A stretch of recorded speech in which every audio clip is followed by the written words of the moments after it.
8. bab. Qoza 7. peketini açqanda, erişte yarım saatçi cimçitlik hüküm sürdü. Ondan Xudoning oldida turgan 7 perishtini ko'rdim. Ularga 7 kanay berildi. Oltin isiriqdan tutgan yana bir perishta kelib, qurbonlik supisining oldida turdi. Taxtning oldidagi oltin qurbonlik supisida Xudoning barliq muqaddas xalqining duolari bilan birga atash uchun uningga ko'p isiriq berildi. Isiriqdan chiqqan tutunlar bilan muqaddas xalqning duolari farishtaning qo'lidan Xudoning oldiga ko'tarildi. Ondan farishta isiriqdonni qo'lga ilib, uni qurbonlik supisidagi o't bilan to'ldirib, yer yuziga otdi. U chaqda guldir momining guldir qaroslari anglandi. Chaqmoqlar chiqib, yer zemin tavrandi. Ondan keyin qo'llarga birdan kanay tutgan 7 farishta kanaylarni chelishga hozirlandi.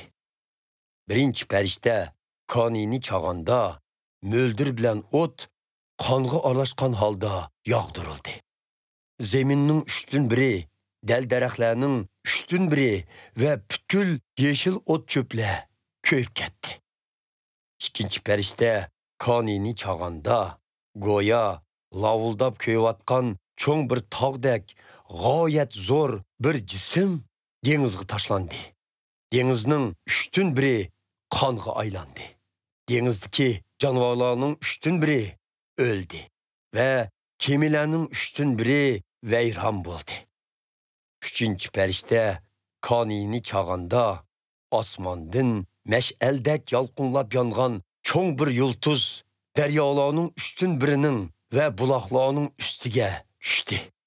Bu yulduzning ismi Qeriq edi. Sularning 3dan biri qeriq bo'lib ketib, bu suni ichgan nurg'un odam o'lib ketdi.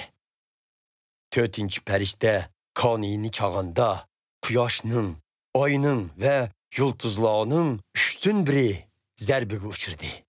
Natijada quyosh, oy va yulduzlarning yorug'ligining 3dan biri o'chdi. Kunduzning 3dan biri qorong'ulikqa aylandi.